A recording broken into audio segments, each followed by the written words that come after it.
Good evening friends, हमारे YouTube channel इरा group academy में आपका स्वागत है। वीडियो स्टार्ट करने से पहले आपसे एक रिक्वेस्ट है कि कृपया हमारे यूट्यूब चैनल इरा ग्रुप एकेडमी को ज़्यादा से ज़्यादा लाइक, शेयर और सब्सक्राइब कीजिए। आइए वीडियो स्टार्ट करते हैं। आज का टॉपिक है NEET 2021 model test paper part 2। आज का स्टार्ट करते हैं endomembrane system. While each of the membrane organelles is distinct in terms of its structure and function, सारे मेम्ब्रेन ऑर्गेनल्स जो होते हैं वो स्ट्रक्चर और फंक्शन में डिफर होते हैं। Many of these are considered together as endomembrane system.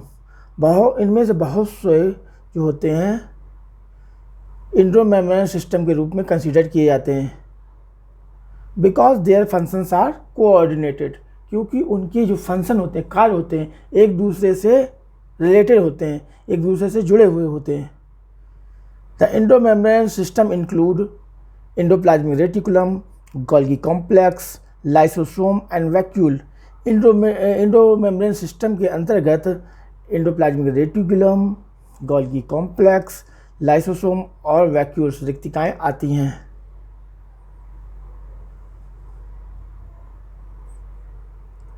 Since the function of mitochondria, chloroplast and peroxisomes are not coordinated with the above components, जैसे कि हम जानते हैं कि माइटोकॉन्ड्रिया, क्लोरोप्लास्ट और पेरोक्सिसोम के जो फंक्शन हैं वो उपरोक्त जो कंपोनेंट हैं उनसे जो है जो कोऑर्डिनेटेड नहीं होते हैं, इसलिए इन्हें इंडोमेम्ब्रेन सिस्टम के अंतर्गत कंसीडर नहीं करते हैं। So they are not considered as part of endomembrane system.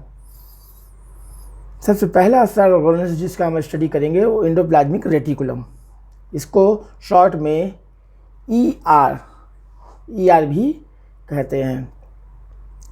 Electron microscope studies से देखने पर पता पड़ा कि the eukaryotic cells reveals the presence of a network or reticulum of tiny tubular structure called endoplasmic reticulum. Endoplasmic reticulum जो है eukaryotic cells में पाए जाते हैं। ये एक नेटवर्क नुमा, जाल नुमा या रेटिकुलर स्ट्रक्चर होते हैं जो कि छोटी ट्यूबुलर नलिका युक्त स्ट्रक्चर से बना हुआ और सारे साइटोप्लाज्म में the endoplasmic reticulum is scattered in cytoplasm, ये साइटोप्लाज्म में कोशिका द्रव में बिखरा हुआ होता है, इसे एंडोप्लाज्मिक रेटिकुलम कहते हैं।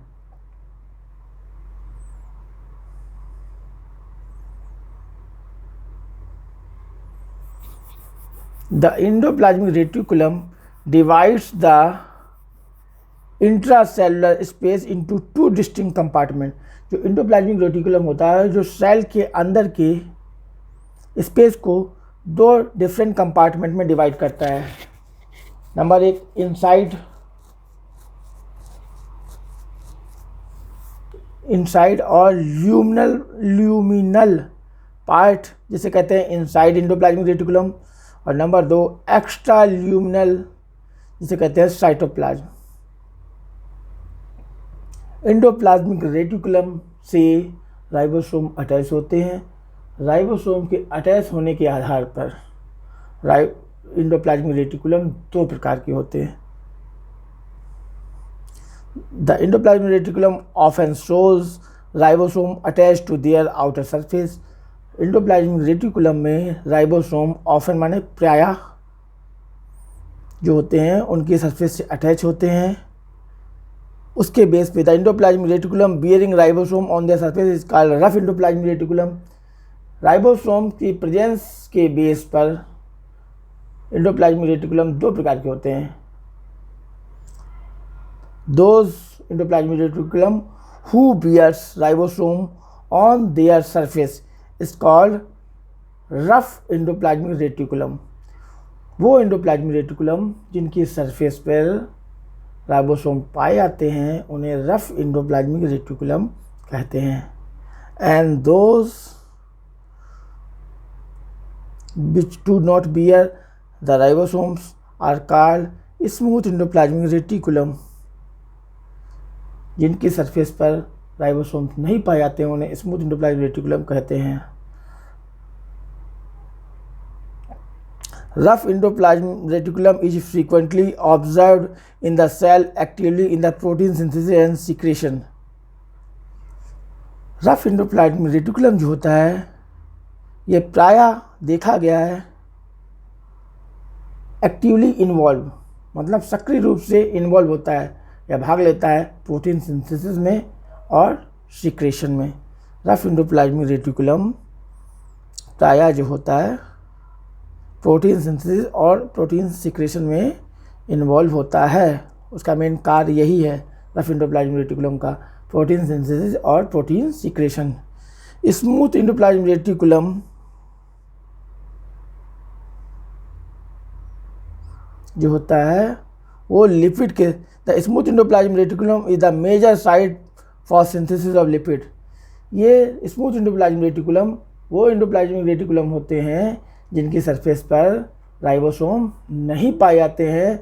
राइबोसोम की अब्सेंस के कारण ये प्रोटीन सिंथेसिस नहीं करते हैं, ये लिपिड का सिंथेसिस करते हैं।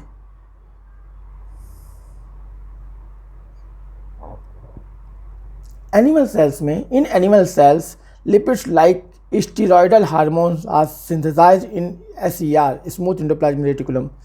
एनिमल सेल्स में कुछ लिपिड जैसे स्टेरॉयडल हार्मोन्स उनका सिंथेसिस जो होता है स्मूथ एंडोप्लाज्मिक रेटिकुलम में होता है। रफ एंडोप्लाज्मिक रेटिकुलम जो होते हैं वो प्रोटीन सिंथेसिस और सीक्रेशन में पार्टिसिपेट करते हैं। रफ एंडोप्लाज्मिक रेटिकुलम जो होता है वो न्यूक्लियर मेम्ब्रेन की सरफेस, द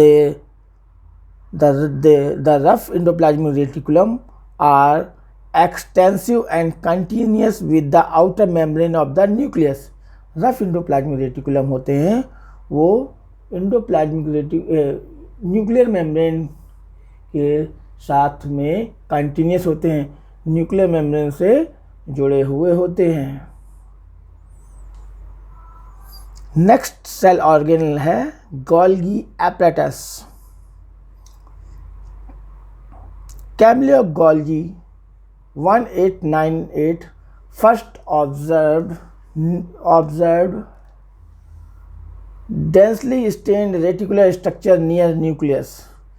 कैमिलो गोल्गी ने सबसे पहले डेंसली स्टेन्ड घने रूप में, जो घने डेंसली माने गहरे रंग में, रेटिकुलर स्ट्रक्चर न्यूक्लियस के पास में देखा। उन्होंने इसको क्या नाम दिया?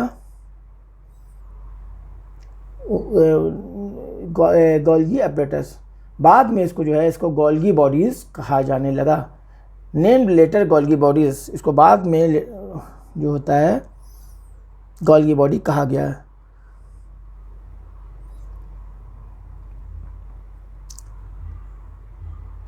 The Golgi body consists of many flat, disc-shaped sacs or cisternae of 0.5 micrometer to 1 micrometer diameter। जो गोल्गी बॉडी होते हैं उनमें होते हैं बहुत सारी फ्लैट, चपटी, डिस्क शेप्ड सैक्स, थैलियाँ या सिस्टर्नी लंबी थैलियाँ, इनका साइज जो होता है 0.5 माइक्रोमीटर से 1 माइक्रोमीटर इनका डायमीटर होता है। They are stacked parallel to each other. जो थैलियाँ होती हैं वो एक दूसरे के ऊपर, पैरेलल के ऊपर एक दूसरे के ऊपर कलेक्ट होती हैं। Very number of cisternae are present in the Golgi complex. बहुत सारी जो होती हैं सिस्टर्नी गोल्गी कॉम्प्लेक्स में प्रेजेंट होती हैं।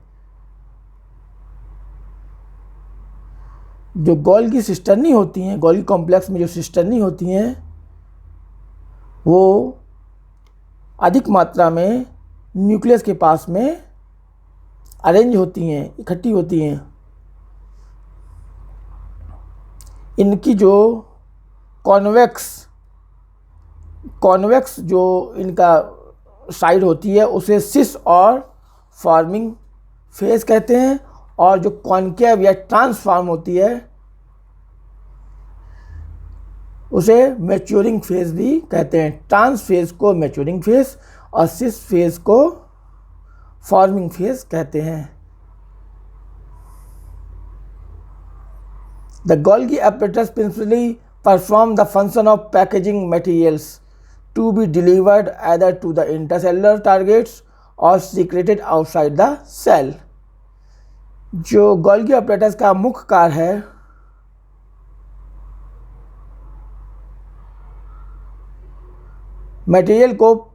पैकेजिंग मटेरियल को या तो अगर उस सेल की बॉडी के अंदर इसकी डिमांड है तो उसको डिलीवर करना है, या उसको सेल से बाहर जो होता है। The Golgi apparatus principally perform the function of packaging material to be delivered either to the intercellular targets or secreted outside cell। Golgi apparatus का मुख्य कार्य जो होता है कि जो भी पैकेजिंग मटेरियल है उसको अगर बॉडी के अंदर सेल के अंदर डिमांड है तो उसको इंटरसेलुलर ऑर्गेन्स को सप्लाई करना है, और जो अनवांटेड मटेरियल है उसको जो है सेल से बाहर सीक्रेट करना होता है।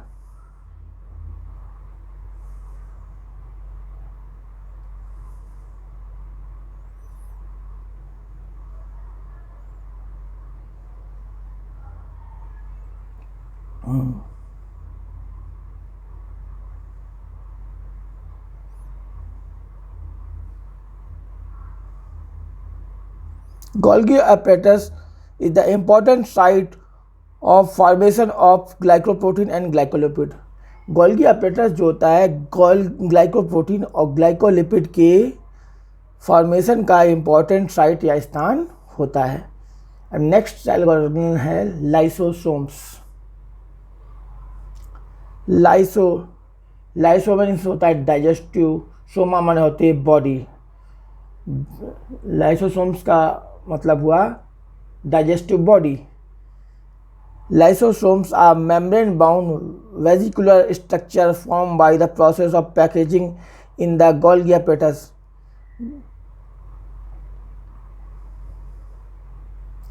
लाइसोसोम होते हैं वो मेम्ब्रेन बाउंड स्ट्रक्चर होते हैं,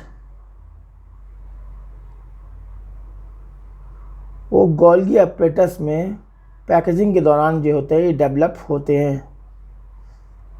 लाइसोसोम्स की डिस्कवरी जो थी एक साइंटिस्ट थे डी डुवे, उन्होंने इसको डिस्कवरी की थी। The isolated lysosomal vesicles have been found to be very rich in almost all type of hydrolytic enzymes। The isolated lysosomal vesicles जो होते हैं वो सभी प्रकार के हाइड्रोलाइटिक एंजाइम्स में रिच होती हैं। ये एंजाइम होते हैं हाइड्रोलेजेस के अंतर्गत आते हैं लाइपेज, प्रोटीएज, हाइड्रेजेस। ये जो होते हैं एसिडिक पीएच में एक्टिव होते हैं।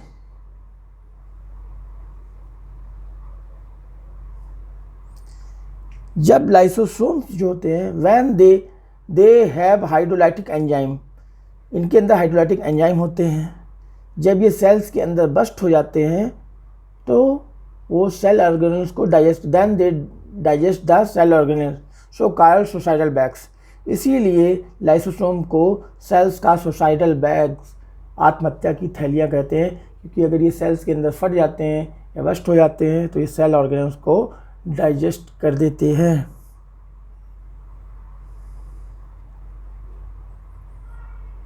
लाइसोसोम्स में सभी प्रकार के हाइड्रोलाइटिक एंजाइम्स जो कि एसिडिक पीएच में एक्टिव होते हैं, इनके अंतर्गत हाइड्रोलेजेस जो होते हैं, लाइपेजेस, प्रोटीएजेस, कार्बोहाइड्रेजेस पाए जाते हैं।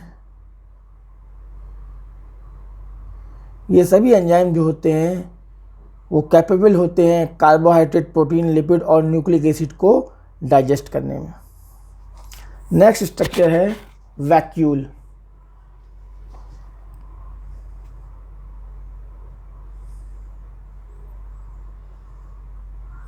The vacuole is the membrane bound space found in the cytoplasm।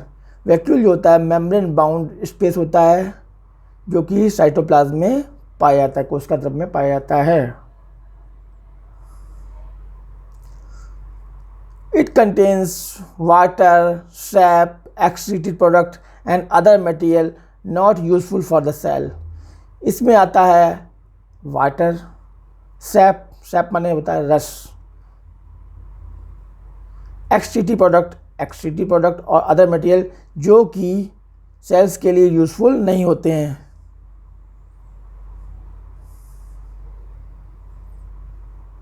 Vacuoles के ऊपर एक सिंगल मेम्ब्रेन पाई जाती है। इस मेम्ब्रेन को हम टोनोप्लास्ट कहते हैं। ये सिंगल मेम्ब्रेन होती है। वैक्यूल्स का जो शेप और साइज है वो अपने अंदर जो मटेरियल कलेक्ट होता है उसके आधार पर बढ़ता घटता रहता है। जैसे अगर वैक्यूल के अंदर वाटर कलेक्ट है तो उसे वाटर वैक्यूल कहते हैं, सैप कलेक्ट है सैप वैक्यूल, और excretive product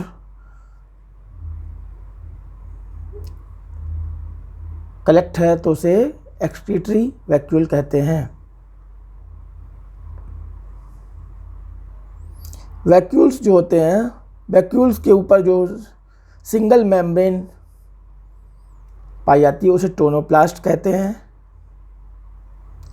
in plant cells the vacuoles can occupy up to 90% volume of the cell. इन प्लांट सेल्स में जो वैक्यूल होती है वो 90% 90% वॉल्यूम जो होता है सेल का वो ऑक्यूपाई करती है।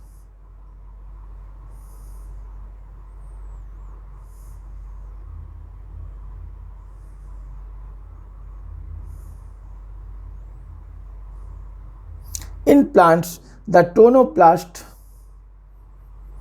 facilitates the transport of a number of ions and other materials against concentration gradients into the vacuole।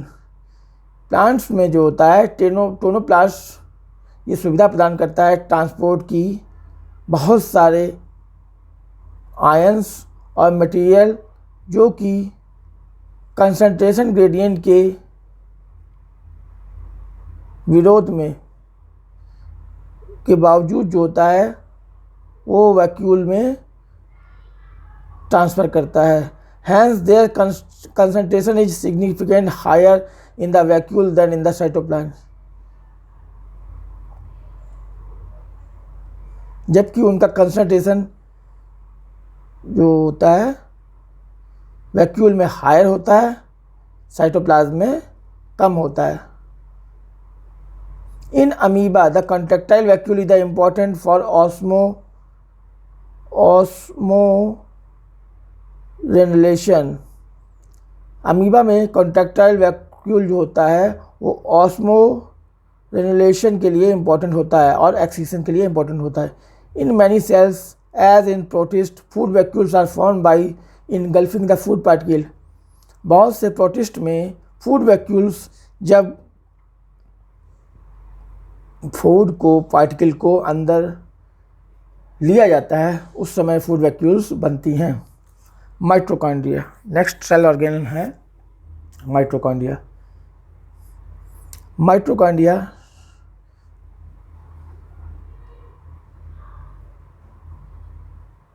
Are not seen easily under the microscope। The number of mitochondria per cell is variable depending on the physiological activity of the cell। Mitochondria की जो होती है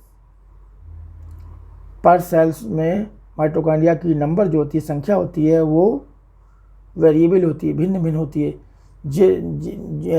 जिस sales की जितनी demand होती है उसमें उसी हिसाब से माइटोकॉन्ड्रिया पाए जाते हैं।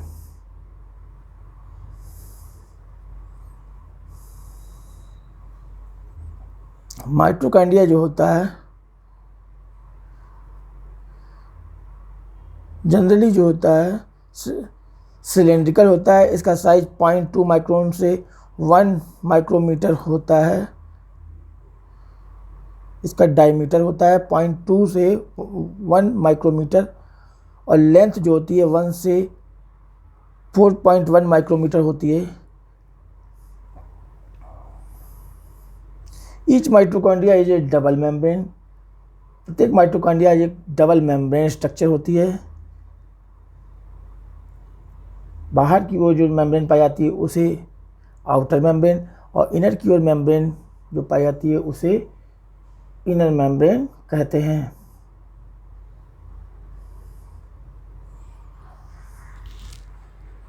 माइटोकॉन्ड्रिया के इनर मेम्ब्रेन के अंदर जो लिक्विड पाया जाता है उसे मैट्रिक्स कहते हैं। माइटोकॉन्ड्रिया की इनर मेम्ब्रेन अंदर की ओर मोड़कर the inner compartment is filled with A dense homogeneous substance called the matrix. जो इनर कंपार्टमेंट है वो उसमें डेंस होमोजीनियस सब्सटेंस पाया जाता है जिसे कि मैट्रिक्स कहते हैं।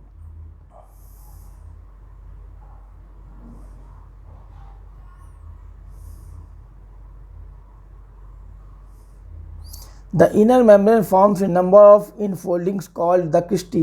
The inner membrane जो होती है माइटोकॉन्ड्रिया की फोल्डिंग्स कॉल्ड क्रिस्टी, वो अंदर की ओर मुड़कर उंगलियों की जैसे उंगलियां होती हैं वैसी संरचना बनाती है, इसे क्रिस्टी कहते हैं। The two membranes have their own specific enzymes associated with the mitochondrial function। दोनों मेम्ब्रेन जो होती हैं उनमें से प्रत्येक का एक स्पेसिफिक एंजाइम होता है जो कि माइटोकॉन्ड्रियल फंक्शन से रिलेटेड होता है। Mitochondria are the sites of aerobic respiration. Mitochondria जो होते हैं एरोबिक रेस्पिरेशन के साइट होते हैं, स्थान होते हैं, वो स्थान होते हैं जहाँ पे एरोबिक रेस्पिरेशन होता है। They produce cellular energy in the form of ATP. वो माइटोकॉन्ड्रिया जो होते हैं वो प्रोड्यूस करते हैं सेलुलर एनर्जी एटीपी के फॉर्म में। Hence they are called power house of the cell. इसीलिए उनको हम पावर हाउस सेल्स का पावर हाउस कहते हैं। The matrix also possess single circular DNA molecule. Matrix mitochondria का जो लिक्विड होता है मैट्रिक्स, उसमें सिंगल सर्कुलर डीएनए मॉलिक्यूल होता है। उसमें इसके कुछ आरएनए मॉलिक्यूल होते हैं। राइबोसोम 70 टाइप का होता है। And the component required for the synthesis of protein. और वो कंपोनेंट जो प्रोटीन सिंथेसिस के लिए रिक्वायर्ड होते हैं वो पाए जाते हैं। The mitochondria divide by fission. Mitochondria जो होते हैं फिशन की प्रोसेस, विखंडन के द्वारा जो है वो डिवाइड होते हैं। जानकारी समाप्त हुई। आपसे पुनः अनुरोध है कि कृपया हमारे YouTube चैनल इरा ग्रुप एकेडमी को ज़्यादा से ज़्यादा लाइक, शेयर और सब्सक्राइब कीजिए। धन्यवाद।